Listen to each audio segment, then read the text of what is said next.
कथा प्रारंभ होवत है, सुनिए वीर हनुमान। राम लक्ष्मण जानकी सदा करो कल्याण।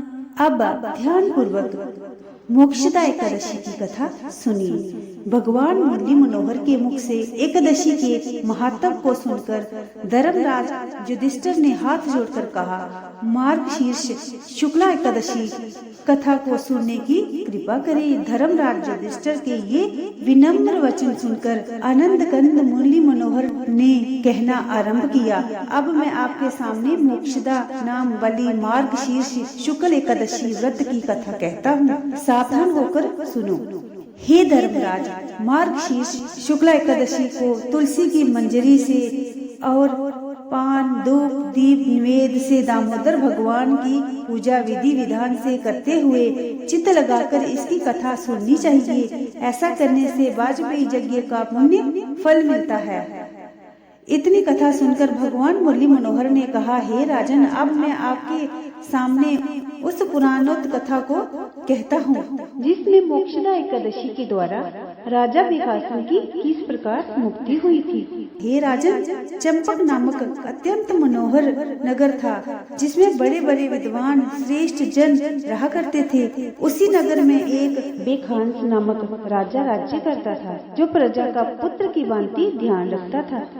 एक दिन का वृतांत है कि उस राजा ने स्वप्न में अपने पिता को नरक में अनेक यातनाएं भोगते हुए विलाप करते हुए देखा। हे राजन, स्वप्न में पिता की ऐसी बुरी दशा देखकर राजा को बड़ा क्लेश हुआ। शेष रात्रि को सो ना सका। तत्पश्चात प्रातःकाल उठकर और शौच आदि से निवृत्त होकर चंपक नरेश ने ब्राह्मणों के आगे हाथ जोड़कर नेत्रों से जल बहाते हुए कहना आरंभ किया, हे ब्राह्मणों, मैंने रात्रि को सपने में पिता को अत्यंत यातनाएं भोगते हुए और मुझे जी कहते हुए देखा है कि हे पुत्र, मैं अधोगति को प्राप्त हो गया हूँ, अतएव मेरे उद्धार करने का शीघ्र प्रयत्न करो। हे भूदेवा, स्वप्न में इस प्रकार पिता को नरक में क्लेश पाते हुए देखकर मेरा चित्त चिंता की चिता पर जलता हुआ चेतना रहित हुआ जा रहा है और मुझे इतने बड़े राज्य का सुख और सुख की सभी व्यवस्थाएं, रत्न जड़ित सिंहासन का सुख भी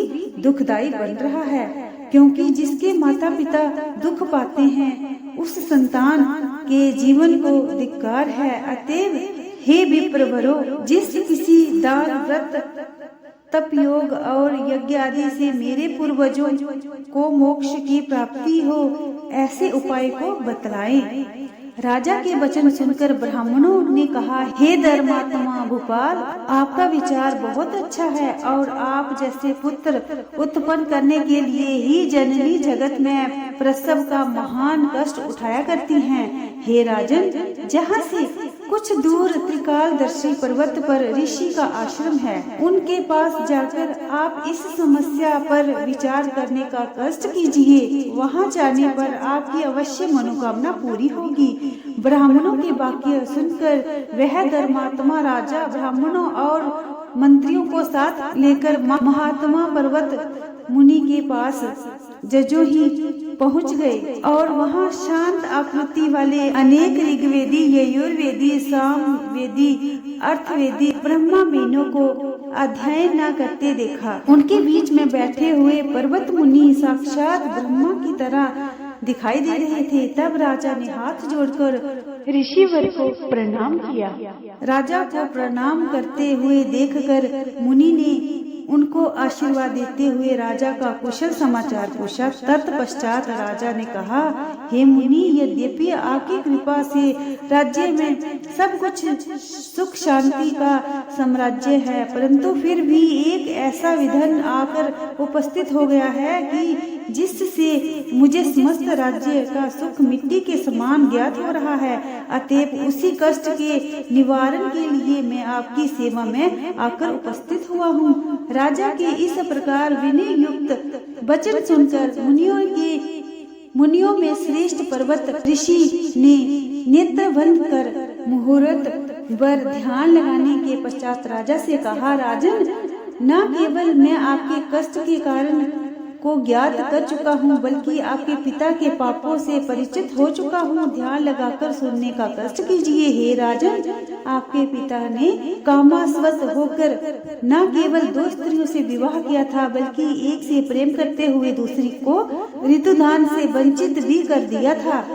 अतएव उसी महापाप के कारण आपके पिता को नरक जाकर महाकष्ट भोगने पड़ रहे हैं। यदि इसका उपाय शीघ्र नहीं किया गया तो आपके पिता को अनंत काल तक नरक की यातनाएं भोगनी पड़ेंगी, क्योंकि एक स्त्री के जीवन काल में दूसरा विवाह कर लेने से बढ़कर संसार में दूसरा पाप नहीं है। हे धर्मराज, महामुनि के ये वाक्य सुनकर राजा बेखांस ने हाथ जोड़कर प्रार्थना करते हुए कहा, हे धर्मज्ञ, जिस दान धर्म और व्रत आदि से मेरे पिता का उद्धार होगा उसे कहने की कृपा कीजिए, क्योंकि पिता के नरक में जाने का हाल सुनने के पश्चात मेरे कष्ट का कोई ठिकाना नहीं रहा है। अतएव जिस कार्य पिता के कष्ट का निवारण हो वही किया जाएगा।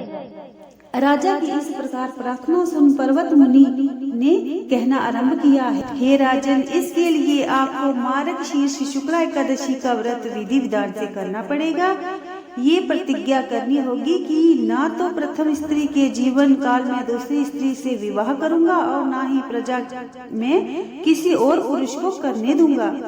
यदि किसी दुरात्मा ने ऐसा करने का दुस्साहस किया तो कठिन दंड मिलेगा।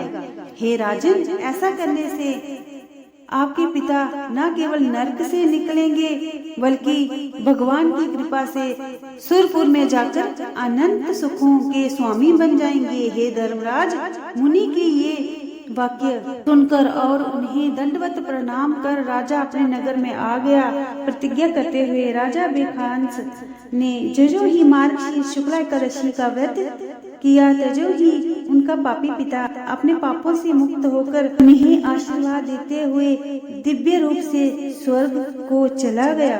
अतः जो मनुष्य मोक्षदा एकादशी का व्रत करेगा वह अपने कुटुंब सहित समस्त संसारी सुखों का उपभोग करता हुआ अंत में मोक्ष को प्राप्त होता है। हे धर्मराज, यदि तुम ये उपदेश सुनकर मन में ये संशय करो कि स्वयं मैंने कई विवाह कर रखे हैं, सो ठीक नहीं, क्योंकि मैंने विवाह माया की शक्ति से अपने अनंत रूप धारण करते हुए रुक्मणी आदि रानियों के पास सदैव उपस्थित रहा करता हूँ।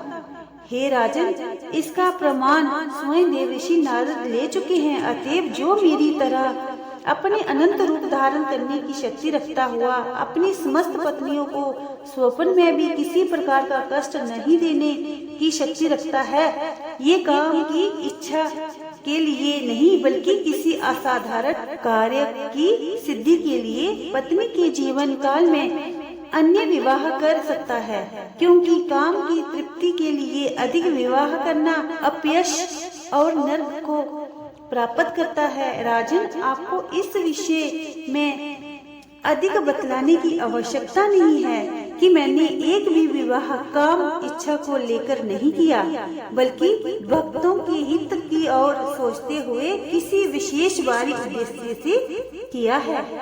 अतः तुमको मेरे बहु विवाह पर संदेह नहीं करते हुए सदैव मेरे मार्ग पर चलना चाहिए। ऐसा करने से न केवल आपको यश और सुख मिलेगा, बल्कि वैकुंठ का पद भी प्राप्त होगा। कथा समाप्त होवत है, विदा हुए हनुमान। राम लक्ष्मण जानकी सदा करो कल्याण, मेरे मन बसियो सीताराम।